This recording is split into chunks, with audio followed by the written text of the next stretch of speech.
नमस्कार, आप देख रहे हैं के न्यूज। मैं हूं आपके साथ सूरी चौहान। देवभूमि के दंगल में आज बात मंत्रिमंडल विस्तार, किसको कौन सी जिम्मेदारी।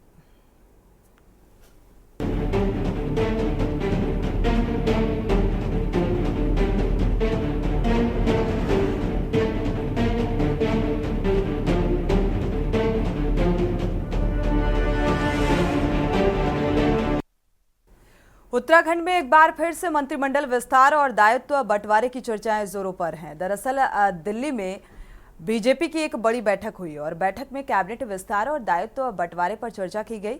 वहीं हाईकमान से भी इस संबंध में हरी झंडी मिल चुकी है और इस बात की पुष्टि खुद बीजेपी के प्रदेश महामंत्री आदित्य कोठारी ने भी की है। उन्होंने बताया है कि पिछले लंबे समय से कैबिनेट के रिक्त पदों को भरने और दायित्वधारियों की नियुक्ति पर भी चर्चाएं हैं और बैठक में 3 दर्जन वरिष्ठ पदाधिकारियों को दायित्व बांटने पर सहमति बनी है। जल्द ही इस पर निर्णय लिया जाएगा। और आपको बता दें कि उत्तराखंड में कैबिनेट के 4 पद रिक्त चल रहे हैं। पिछले वर्ष मुख्यमंत्री पुष्कर सिंह धामी 2 बार दायित्व का बंटवारा कर चुके हैं और अब माना जा रहा है कि 3 दर्जन से ज्यादा नेताओं को दायित्व बांटे जा सकते हैं। कांग्रेस का तर्क है कि पार्टी के भीतर अभी भी असंतोष है और इस असंतोष को कम करने के लिए ये बातें कही जा रही हैं। हकीकत में ऐसा कुछ नहीं होने वाला। मौजूदा समय में मुख्यमंत्री खुद अपनी कुर्सी को बचाने की कवायद में लगे हुए हैं। सवाल यही है कि क्या राज्य में कैबिनेट विस्तार और दायित्व बंटवारा होगा। आज इसी मुद्दे को लेकर विस्तार से चर्चा को आगे बढ़ाएंगे। पहले आपको रिपोर्ट दिखाते हैं।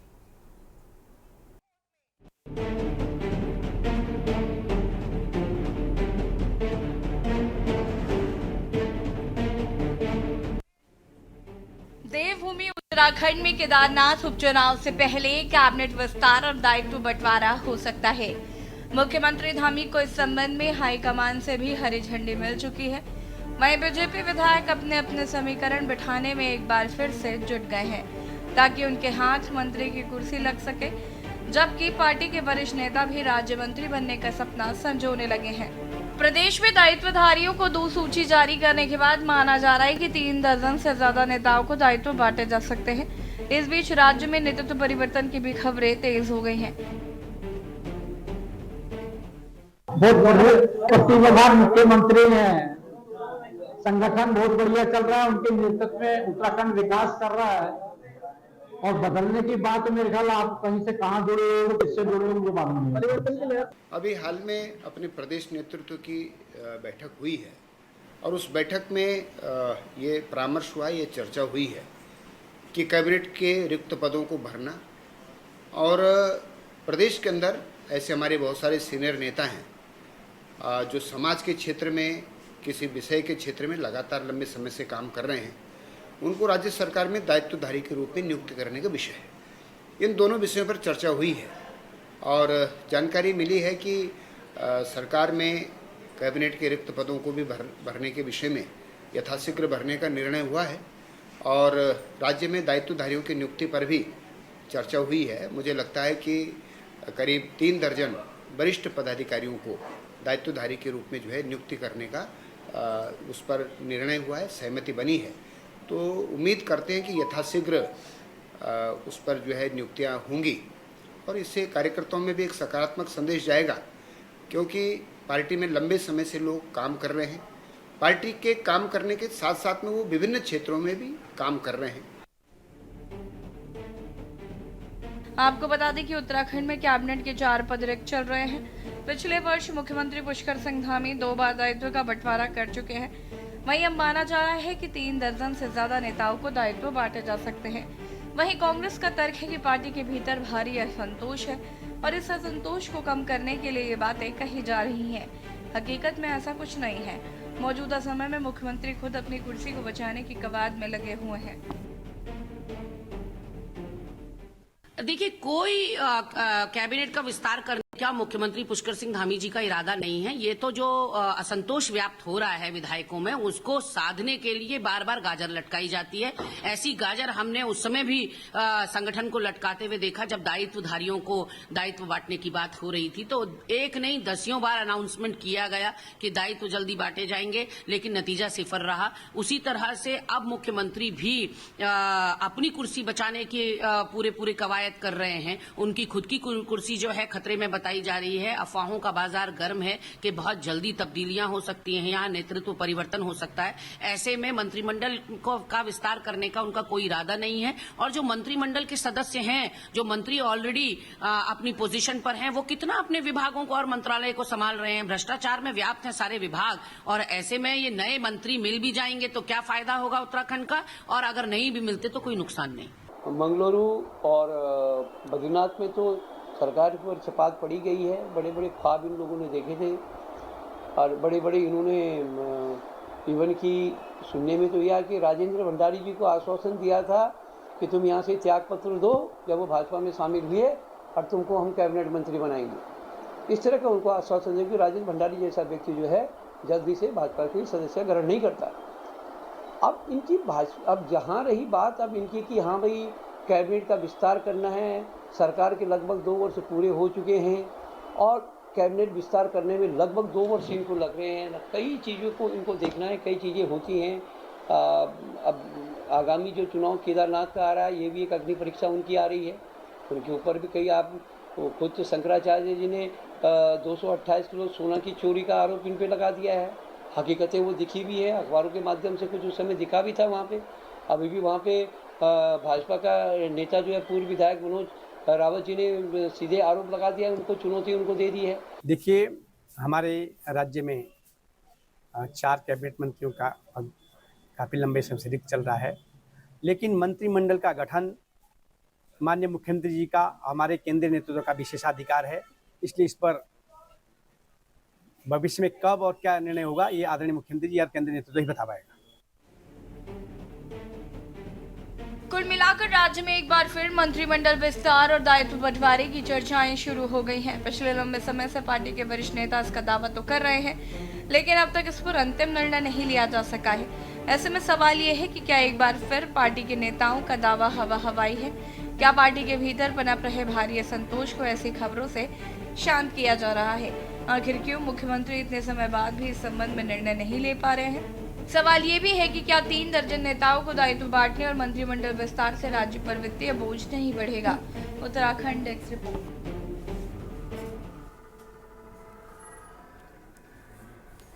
तो देवभूमि के दंगल में चर्चा आज इसी बात को लेकर, क्योंकि मंत्रिमंडल विस्तार को लेकर, दायित्व बंटवारे को लेकर जिस तरीके से चर्चाएं जोरों पर हैं और विपक्ष को इस बात पर भरोसा नहीं है, विश्वास नहीं है कि मंत्रिमंडल विस्तार होगा भी, दायित्वों का बंटवारा होगा भी या नहीं।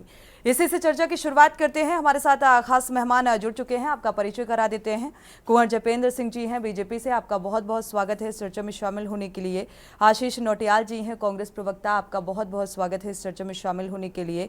शांति प्रसाद भट्ट जी हैं यूकेडी से, आपका भी बहुत बहुत स्वागत है इस चर्चा में शामिल होने के लिए। वरिष्ठ पत्रकार अरुण शर्मा जी हैं, आपका भी बहुत बहुत स्वागत इस चर्चा में शामिल होने के लिए। शुरुआत कुंवर जपेंद्र जी से ही कर लेते हैं। कुंवर जपेंद्र जी, क्योंकि मंत्रिमंडल विस्तार को लेकर, दायित्व बंटवारे को लेकर 3 दर्जन पदाधिकारियों के साथ बैठक हो चुकी है, क्या ये निर्णय लिया जा चुका है कि दायित्व का बंटवारा अब हो जाएगा? क्योंकि विपक्ष को इस बात पर भरोसा नहीं है। देखिए, भारतीय जनता पार्टी की सरकार है, भारतीय जनता पार्टी के कार्यकर्ता हैं, भारतीय जनता पार्टी के नेता हैं और चिंता कांग्रेस को हो रही।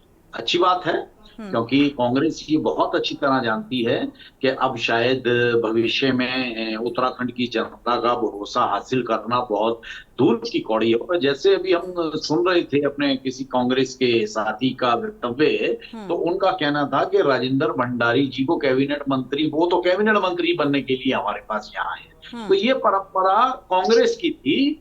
कांग्रेस जिस तरह से पदों का लालच देके, मंत्री पद का लालच देके, विधायकी का लालच देके काम करा करती थी और उसके नतीजे सबने देखे हैं। लेकिन भारतीय जनता पार्टी में जितने भी लोग आए हैं, जहां से भी आए हैं, जिस जिस दल से आए हैं, बिना किसी स्वार्थ के आए हैं, बिना किसी शर्त के आए हैं, केवल और केवल माननीय प्रधानमंत्री मोदी जी के और उत्तराखंड में मुख्यमंत्री धामी जी के नेतृत्व में काम करने के लिए, प्रदेश को आगे ले जाने के लिए, उस दिशा में आगे कदम बढ़ाने के लिए। अब ये पार्टी और संगठन का काम होता है कि किससे उसकी योग्यता के अनुसार कहाँ भेजना है, क्या उनसे काम लेना है। बड़े से बड़ा कार्यकर्ता, छोटे से छोटा कार्यकर्ता कभी भी किसी भी पद को सुशोभित कर सकता है और उसकी जगह कभी भी किसी दूसरे को उस पर मौका मिल सकता है। तो ये कि ये बहुत अलग परंपरा है भारतीय जनता पार्टी में, राजनीति को प्रदेश हित में और सीमा भाव से करने का जो ये एक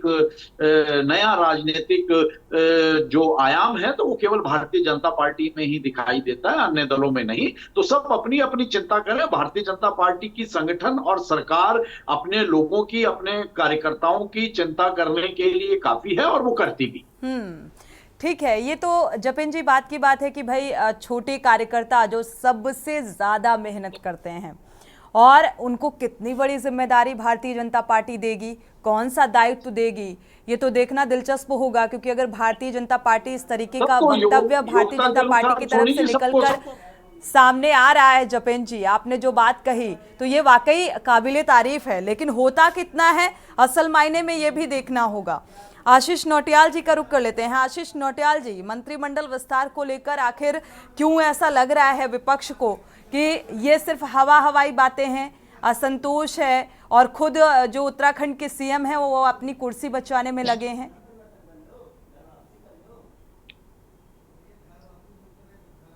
अनम्यूट करिएगा। हाँ, सोनी जी आवाज आ रही है? जी सुन पा रहे हैं। हाँ, मैं कह रहा ऐसा कोई सगा नहीं जिसको भाजपाइयों ने ठगा नहीं। ये लोग तो दूसरे आदमी को फंसा के रखना चाहते हैं, फंसा के रखते हैं। 2.5-3 साल की सरकार बनाए हुआ, और मैं तो चाहूंगा 3 दर्जन में मेरे भाई कुंवर भाई का नाम भी आ जाए तो बहुत अच्छी बात है। कई सालों से सेवा कर रहे हैं पार्टी की, तो क्या पता इनको भी मौका मिल जाए। लेकिन कुल मिलाकर देखा जाए, जो दिख रहा है सिर्फ दौड़ जो है मुख्यमंत्री को अपनी कुर्सी बचाने की लगी। उत्तराखंड के अंदर की बात कर लें चाहे यूपी की बात कर लें, इन दोनों में नेतृत्व परिवर्तन की ऐसी कहीं ना कहीं से सुगबुगाहट हो रही है कि नेतृत्व परिवर्तन होने वाला। माननीय धामी जी ने अपनी उत्तराखंड के अंदर छवि बहुत खराब कर दी है। हर बात में इनकी छवि, हर चीज में इनकी छवि दिन प्रतिदिन गिर रही है, उठ नहीं रहे हैं। भले हो सकता है अपने आप को धाकड़ कहते हैं, लेकिन धाकड़ बड़ी गलत चीजों में है। आज मुझे एक फोन आया, एक रणवीर सिंह का एक हत्याकांड, देहरादून का मामला आया था, ऋषिकेश का मामला। रणवीर सिंह को घर से जो 2 पुलिस वाले उठाकर ले गए, उनका फोन आया कि मतलब वो जो बेचारे को अंदर किस तरह मारा गया, फोटोग्राफ भी मेरे पे आई है, किस तरह पुलिस वालों ने जेल के अंदर उसको मारा है, उन सबके फोटोग्राफ भी आए। कल को यूकेडी ने भी उनको लेकर धरना दिया था, परिमला रावत जी भी धरने पे थी, संसद घेराव किया, सांसद यहाँ पे सचिवालय घेराव इन लोगों ने किया था। इतनी बुरी तरह उस आदमी को मारा गया है। 2 पुलिस वाले आते हैं, उनको लेकर चले जाते हैं चौकी में, और वहां उनकी वाइफ जब पीछे पीछे जाती है, उन्हें मिलने नहीं दिया जाता। अगले दिन जब जाती है तो कहते हैं कोर्ट में मिलना, कोर्ट में जाने में लेट हो जाती है।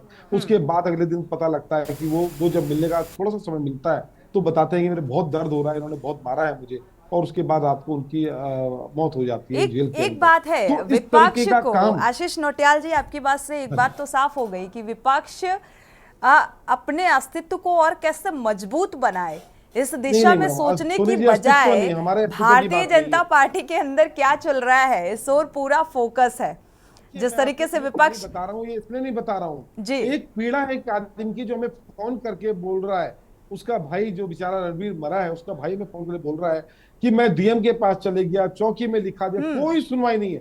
सारे लेटर मुझे भेजे उन्होंने कि आप हमारी मदद करें, आप हमारे तरफ से बोले। तो आज ये स्थिति आ गई, आप किसी को भी मार देंगे। मतलब आप अगर सत्ता में है तो आप किसी को भी मार सकते हैं, आप किसी स्तर तक गिर सकते हैं। अल्मोड़ा के एक लड़के को बेचारे को जिन्हें छोटी सी मीम बनाई, उसको तानाशाही, बिल्कुल। जतिन जी इस बात का जवाब देना चाहते हैं? आशीष जी जल्दी से जवाब लेते हैं, इसके बाद यूकेडी प्रवक्ता का रुख करेंगे। जी जतिन जी जल्दी से जवाब दीजिए। से संबंधित मामला है और लॉ एंड ऑर्डर सबके लिए समान है, चाहे कोई वो वर्दीधारी बचा ही नहीं राज्य में। सुनिए आपकी राजनीतिक समझ कितनी है, आप ऑन स्क्रीन क्या बोल जाते हैं, आप लोगों को भी पता नहीं चलता। आप इस बात को याद रखिए, भाजपा के नेता होने से पहले आप है आप दर्द तो समझे।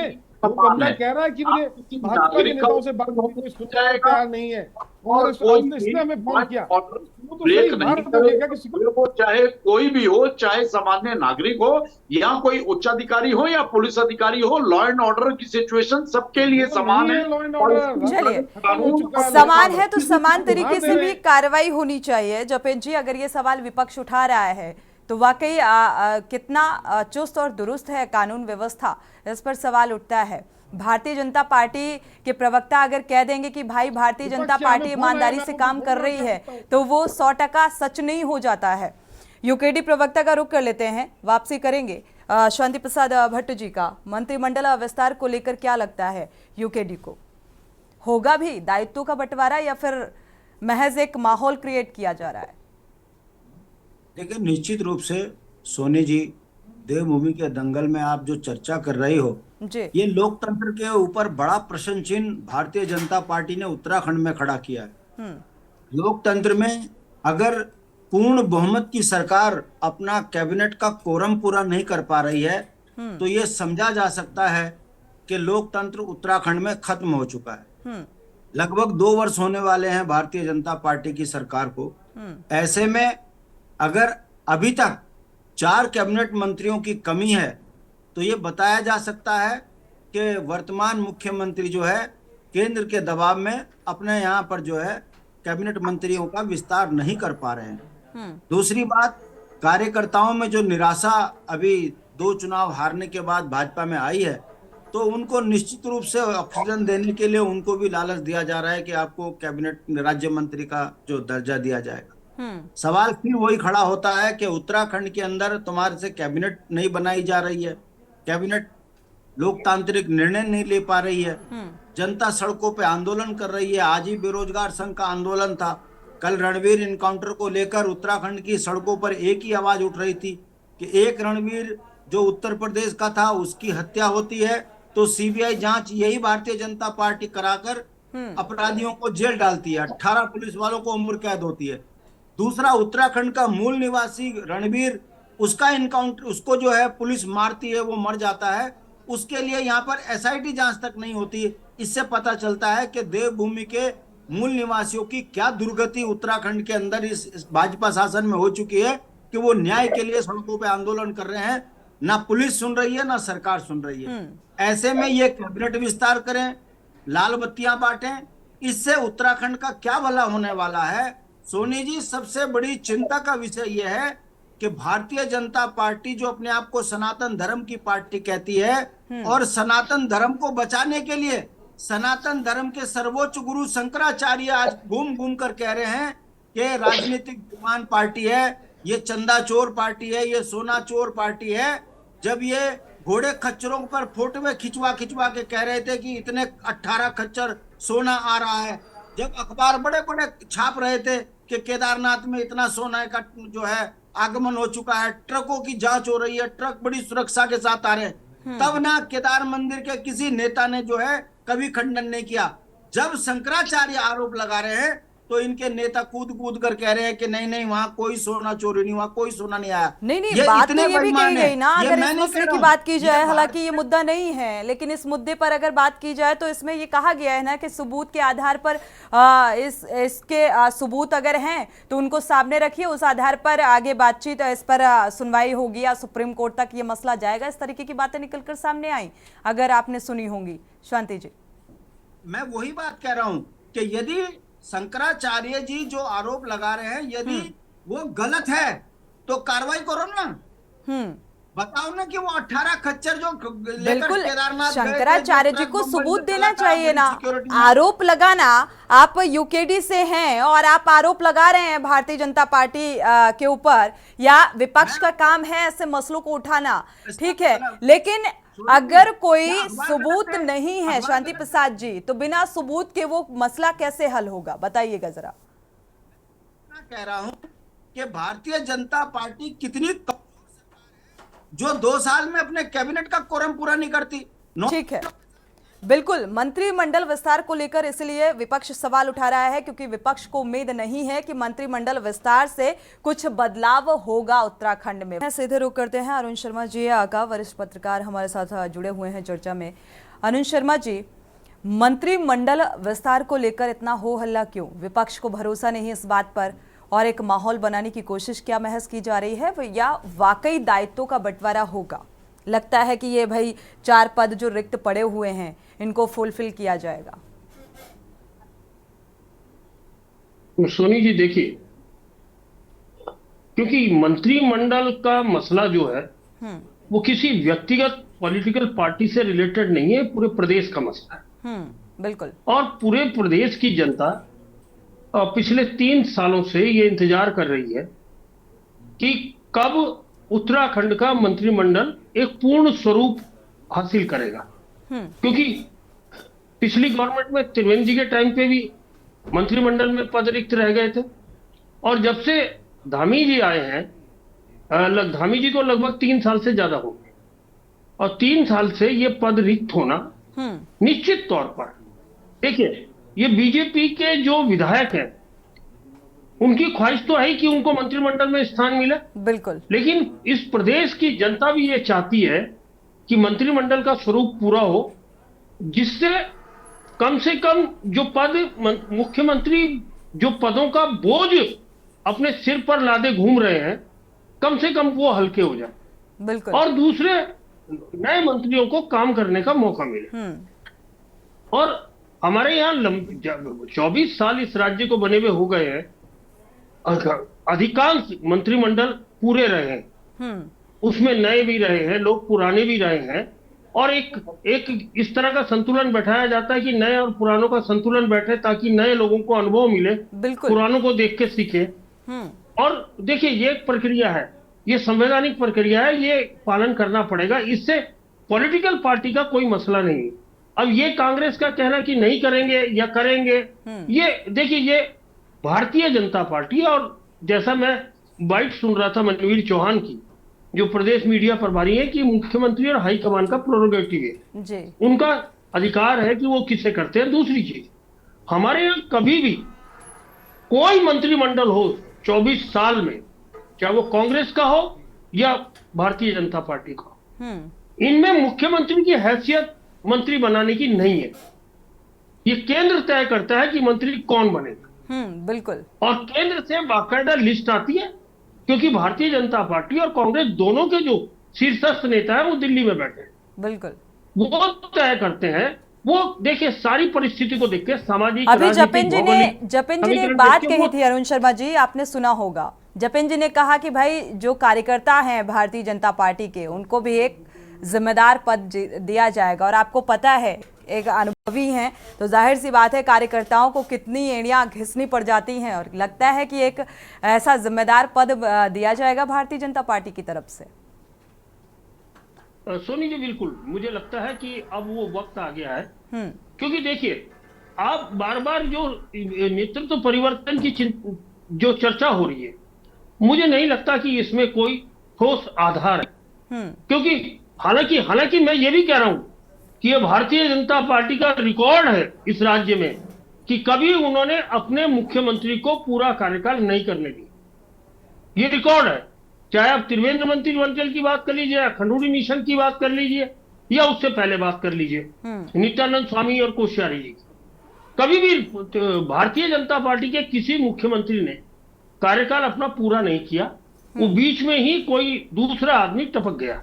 पिछले अगर मंत्रिमंडल की याद हो तो त्रिवेंद्र के बाद तीरथ सिंह के बाद धामी, तो ये आपने भी देखा होगा, क्योंकि आप रोज कोई ना कोई डिबेट कर रही है किसी ना किसी पॉलिटिकल टॉपिक पे, तो इतनी नॉलेज आपको भी है। और मुझे लगता है कि भारतीय जनता पार्टी में जितने नेता हैं वो कोई ऊपर से नहीं टपके, ये जमीन से उठ के आते हैं। उनके अलावा जो दूसरी पार्टियों से आते हैं, उनके अलावा कह रहा हूं, जो ओरिजिनल भारतीय जनता पार्टी का कैडर है वो नीचे से ऊपर आता है। चाहे वो राष्ट्रीय अध्यक्ष तक बनने वाले लोग हो या प्रदेश अध्यक्ष बनने वाले लोग हो और राष्ट्रीय पदाधिकारी हो, वो नीचे से ऊपर आते हैं। कोई ऊपर से थोपा नहीं जाता, लेकिन उनके अलावा जो दूसरी पार्टियों से आए, मैं बार बार कह रहा हूं इस चीज को, और इसलिए प्रदेश में बहुत सारे पुराने नेताओं की फौज है, बिल्कुल जो विधायक नहीं बन पाए, जो मंत्री नहीं बन पाए, तो उनको कहीं ना बिल्कुल कहीं यहाँ भारतीय जनता पर पार्टी नए पुराने की भी होड़ होगी कि भाई कितने पुराने लोगों को तरजीह दी जाती है, कितने नए लोगों को ये जिम्मेदारी दी जाती है। कुंवर जपेंद्र जी का रुख कर लेते हैं। कुंवर जपेंद्र जी, देखा जाए 4 रिक्त पदों को लेकर भी जो सवाल सामने आ रहा है कि भाई ये इतना वक्त बीत गया, ये 4 रिक्त पद अभी भी नहीं भरे गए, और मंत्रिमंडल विस्तार को लेकर भी लगातार असमंजस की स्थिति, और साथ ही ये सवाल भी बेहद महत्वपूर्ण है कि भाई जो पुराने वरिष्ठ भारतीय जनता पार्टी के नेता हैं, क्या उन्हीं को जिम्मेदारी दी जाएगी या फिर कुछ नए जो हैं या निचली कैडर के हैं, या उनको भी एक अहम जिम्मेदारी सौंपी जा सकती है, जैसा कि कार्यकर्ताओं का जिक्र कर रहे थे आप। देखिए, हमने पहले ही कहा कि भारतीय जनता पार्टी में सभी कार्यकर्ताओं को उनकी क्षमता के अनुसार समय समय पर दायित्व दिए जाते रहे हैं और भविष्य में भी दिए जाते रहे हैं। संगठनात्मक दृष्टि से, सरकार के सहयोगी की दृष्टि से, प्रदेश के विकास की दृष्टि से, धरातल पर रिजल्ट ओरिएंटेड कार्यों की दृष्टि से जो निर्णय संगठन को, प्रदेश संगठन को और डेफिनेटली फाइनली संगठन केंद्र में सारी सभी चीजों को एनालिसिस करता है और सभी कार्यकर्ताओं को बारी बारी से मौका मिलता है, तो हमें उम्मीद है कि इस बार भी अच्छे कार्यकर्ता और अच्छे लोग अच्छे दायित्वों के सामने आएंगे, ताकि प्रदेश को प्रगति के पथ पर आगे ले जाने में सरकार का सहयोग कर सके। हालांकि नामों को रिवील नहीं किया गया, लेकिन पदाधिकारियों के साथ जो बैठक हुई उसमें लगभग ये तय हो चुका है, तय माना जा रहा है कि किस किस को कौन कौन सी जिम्मेदारी दी जा सकती है। अगर कुछ पता हो तो बता भी सकते हैं। फाइनल डिसीजन ये सब ओपन नहीं होते हैं और फाइनल डिसीजन केंद्रीय मंत्रिमंडल और राज्य के संगठन और सरकार के पास सुरक्षित होते हैं, और जब भी नामों की लिस्ट आएगी तो सब साफ हो जाएगा कि किसे किसे क्या क्या दायित्व मिले हैं और वो प्रदेश के सहयोग विकास में किस तरह से सहयोगी होंगे, सरकार के लिए किस तरह से सहयोगी होंगे, ये सब चीजें सामने आएंगी। चलिए ठीक है, थोड़ा सा इंतजार करना होगा विपक्ष को भी। आशीष नौटियाल जी, आपका रुख कर लेते हैं। आशीष जी, एक तरफ तो विपक्ष भाई इन तमाम मसलों को लेकर सवाल भी उठाता है, दूसरी तरफ विपक्ष का ये भी जवाब निकलकर सामने आता है कि मान लो अगर मंत्रिमंडल विस्तार हो जाता है तो कौन सा उत्तराखंड का भला होने वाला है। ये आपने अच्छा सवाल कर दिया इनसे, अब आपने इन्हें ना कि फंसा दिया, ये कोई और एंगल ढूंढते और आपने इन्हें फंसा। आशीष नौटियाल जी, अच्छा लगा हमारे भाई साहब को। आशीष नौटियाल जी, हमारे मुख्यमंत्री जी डरे हुए हैं, और जब डरे हुए तो उन्हें याद आई कि अब क्या करूं, मेरे खिलाफ पूरी पार्टी के अंदर माहौल बन चुका है, तो कम से कम 3 दर्जन लोग तो अपने बनाओ। 3 दर्जन लोगों को अगर ये दायित्व दे देंगे तो 3 दर्जन लोग शायद इनकी कुछ पैरवी करेंगे।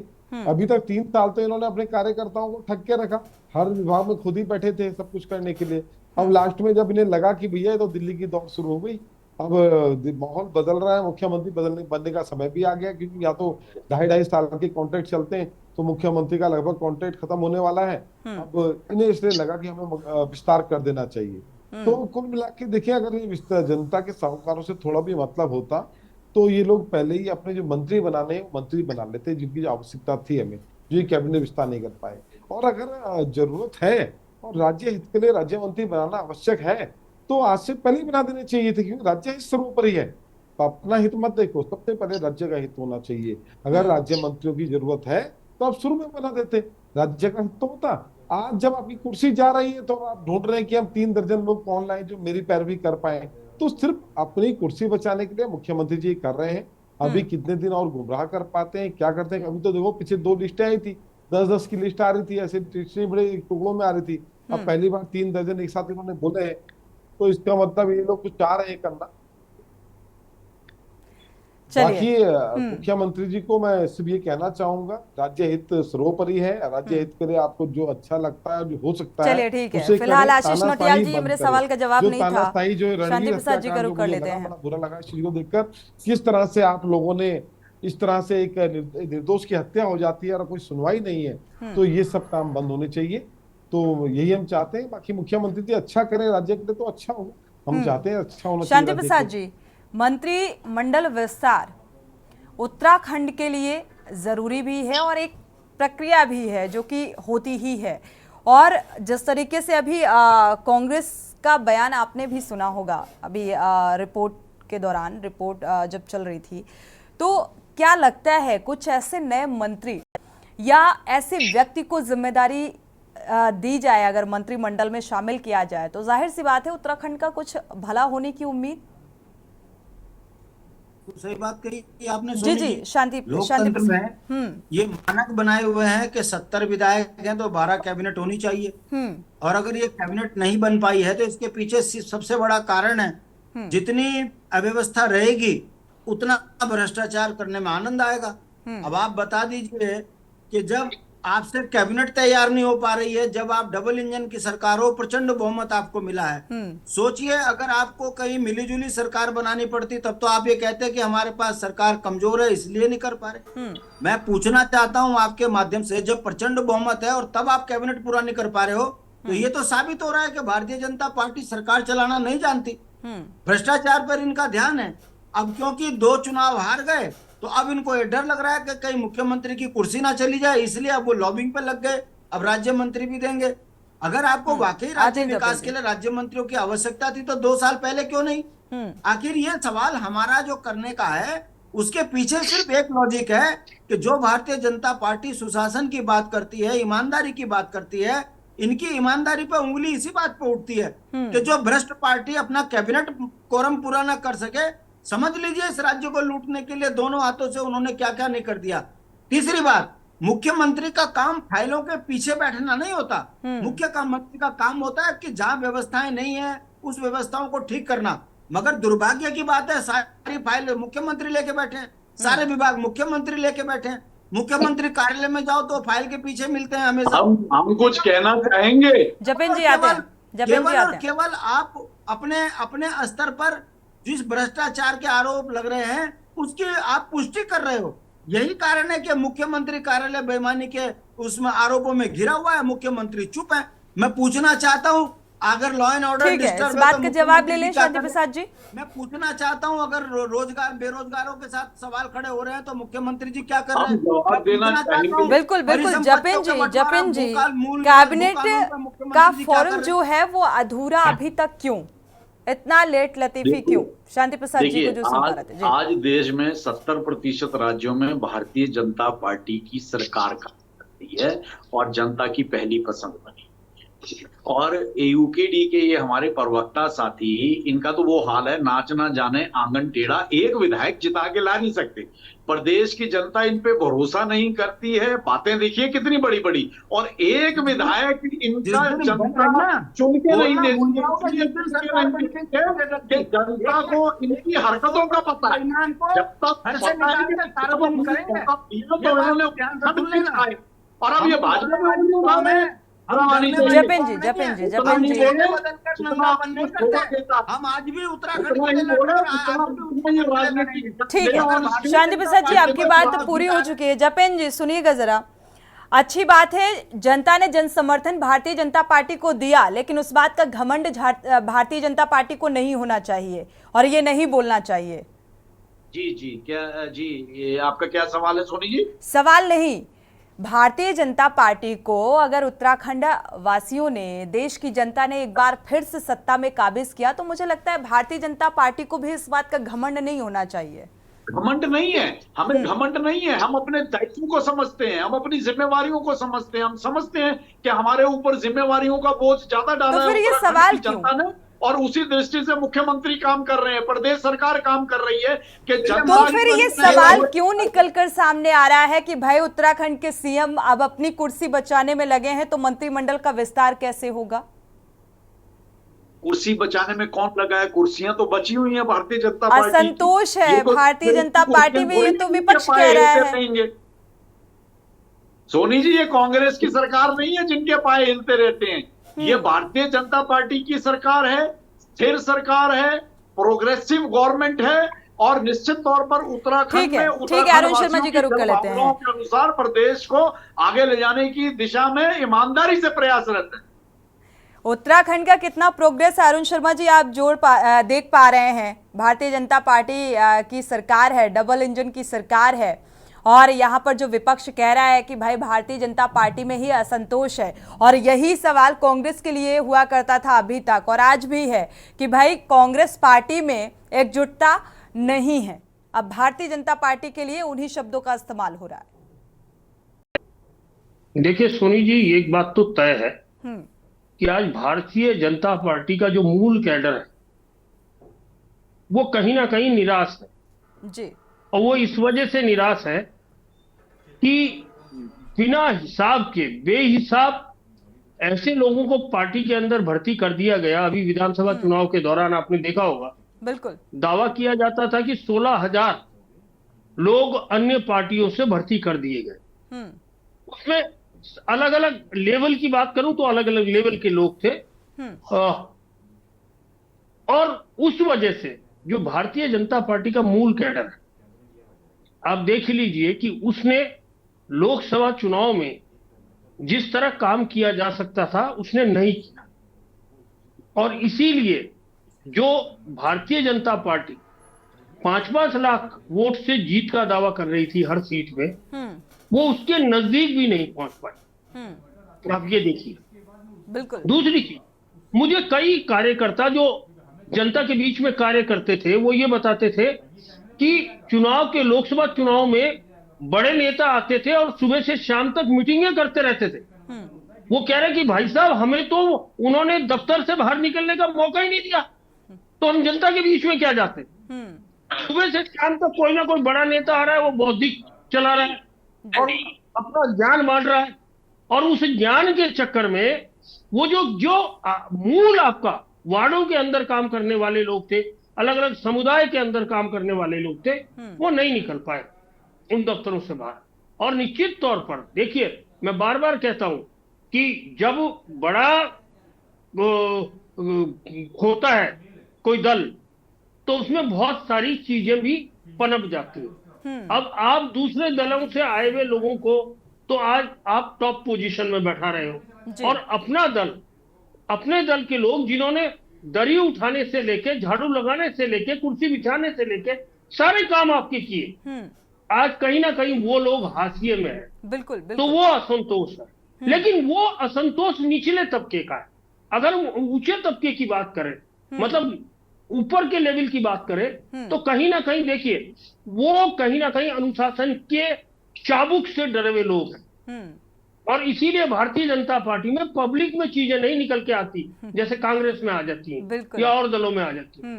भारतीय जनता पार्टी में जो अनुशासन का चाबुक है वो बड़ा मजबूत होता है। उन्हें पता है कि एक बार अगर किसी बड़े से बड़े नेता को पार्टी से बाहर का रास्ता अगर दिखा देते हैं तो उसके लिए कहीं कोई है नहीं। हमने कल्याण सिंह जैसे लोगों को भी उत्तर प्रदेश में देख लिया कि पार्टी से निकाले जाने के बाद उनकी क्या हैसियत रही, वो आपको भी पता है और हमें भी पता है। बिल्कुल।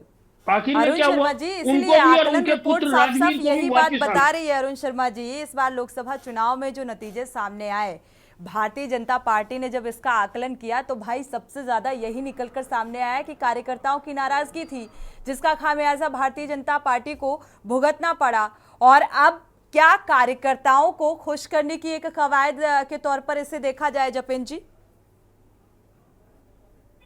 खुश किया जाएगा ऐसे मेहनती कार्यकर्ताओं को? अनम्यूट करिएगा।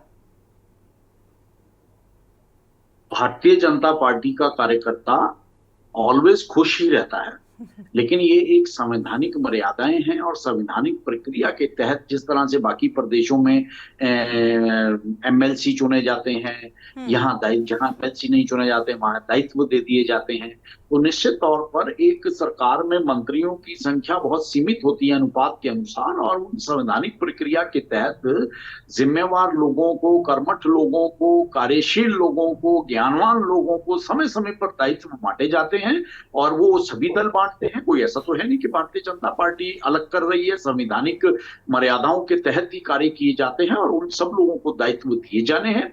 हाँ, ये एक बहुत अच्छी बात है उत्तराखंड में जो नई शुरू हुई है कि भारतीय जनता पार्टी के दायित्वों की चिंता भारतीय जनता पार्टी के कार्यकर्ता और नेतृत्व से ज्यादा विपक्ष करने लग गया है, विपक्ष के नेता करने लग गए हैं। वो चर्चा चर्चाएं अब ऑन स्क्रीन आ गई हैं, तो ये बहुत अच्छी बात है कि कम से कम विपक्ष का भी कहीं ना कहीं भरोसा जगह है, और वो विपक्ष भी सच को स्वीकार कर चुका है अंदर अंदर, चाहे भले ही ऑन स्क्रीन ना बोले, कि आज भारतीय जनता पार्टी जनता की पहली पसंद है, और भारतीय जनता पार्टी को बार बार चुनना ये एक अपने आप में बहुत एक अच्छा संकेत है एक स्वस्थ लोकतंत्र का।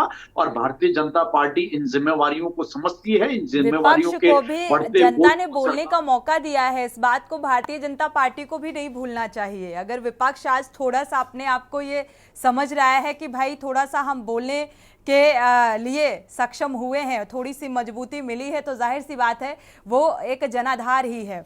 आशीष नौटियाल जी, जपेन जी की बात से कितना इत्तेफाक रखते हैं? नहीं, काफी कुछ क्या भारतीय जनता पार्टी से अभी सीखने की जरूरत है? एक नैरेटिव इनका फिट हो गया और लोकसभा चुनाव में चल गया जो इनका ये सिक्का, तो वो तो लोकसभा चुनाव में चल गया। आने वाले समय में अब उसकी हकीकत भी पता चल जाएगी। आपने जो संविधान बदल देंगे, संविधान बदल देंगे, संविधान बदल देंगे, उस नैरेटिव को फिट करके देश की जनता को भ्रमित करने का काम करा। अब वो भ्रम देश की जनता के दिलो दिमाग से निकल चुका है, और आने वाले समय में उसका जवाब भी जनता और वोटर देगा। आशीष नौटियाल जी, हमें चिंता राज्य की है, इन लोगों से राज्य को कैसे बचाया जाए, और ये लोग राज्य को लूटने में लगे। देखिए, अभी ऐसी कोई आवश्यकता नहीं, जो हम पहले कह चुके हैं। सिर्फ चिंता इस बात की है कि मुख्यमंत्री जी अपने पद को कैसे बचाएंगे, अपनी कुर्सी कैसे बचाएंगे, इसलिए राज्य मंत्रियों का बंटवारा होने जा रहा है। अगर इससे जनता को फायदा हो सकता है तो हम तो तैयार, हम तो कह रहे हैं 2 साल 2.5 साल पहले कर देना चाहिए था। क्यों जनता को इतने टाइम आपने नुकसान में रखा? तो हम तो इसके लिए पहले से ही तैयार हैं, लेकिन ये लोगों की मंशा गलत है, इसलिए हम इनके सवाल उठा रहे हैं। क्योंकि अगर मंशा सही होती तो पहले ही राज्य मंत्री बन जाते। आज मुख्यमंत्री जी को लगता है कि मेरा कोई सपोर्ट करने वाला नहीं है, तो इसलिए वो इस तरह की। चलिए शांति प्रसाद जी से थोड़ा सा फाइनल कमेंट ले लेते हैं, चूंकि समय कम है, संसद का रुख करना है। शांति प्रसाद जी, क्या लगता है इस बार भारतीय जनता पार्टी मंत्रिमंडल विस्तार में कुछ ऐसे मंत्रियों को शामिल कर सकती है जो भारतीय जनता पार्टी के चहेते हैं, या फिर कुछ ऐसों को जो वाकई में जिम्मेदारी से काम करना चाहते हैं या करते हैं? क्या लग रहा है? पिछली सरकार में भी यही शगुफा छोड़ छोड़ के 5 साल निकाल दिए, कैबिनेट का कोरम पूरा नहीं किया। उसी क्रम में आप देखेंगे ऐसे कर करके ये 5 साल निकाल देंगे। भारतीय जनता पार्टी की समझ में ये नहीं आता है कि चैनलों में इनके खिलाफ खुलकर जो है डिबेटें चल रही हैं, और आज की डिबेट भी यही बता रही है कि भारतीय जनता पार्टी की कार्यप्रणाली खराब है, जिस कारण इस तरीके के सवाल खड़े हो रहे हैं। मगर राजनीतिक बेशर्माई देख लीजिए, खुलकर बोल रहे हैं कि हमारे को बहुमत मिला है, हम जो करें उसमें कोई फर्क नहीं पड़ता। ये बताता है कि भारतीय जनता पार्टी राजनीतिक बेईमान पार्टी है। ऐसा कोई नहीं है जिसे इन्होंने ठगा नहीं है। अब ये खुलकर टीवी चैनलों में बोल रहे हैं कि यदि हम चुनाव जीते हैं तो हम कुछ भी कर लें। ये बताता है कि भारतीय जनता पार्टी घमंड में चूर है। जनता इनका घमंड तोड़ेगी, और जिस दिन भारतीय जनता पार्टी के नेता हारेंगे, विपक्ष जीत कर आएगा, तो जितना लूटा है शांति प्रसाद जी, इस बार का जो रिजल्ट सामने आया, आत्मा आकलन करने पर भारतीय जनता पार्टी भी मजबूर हुई है। इसी के साथ देवभूमि के दंगल में इतना ही। आगे खबरों के लिए आप देखते रहिए के न्यूज़ इंडिया।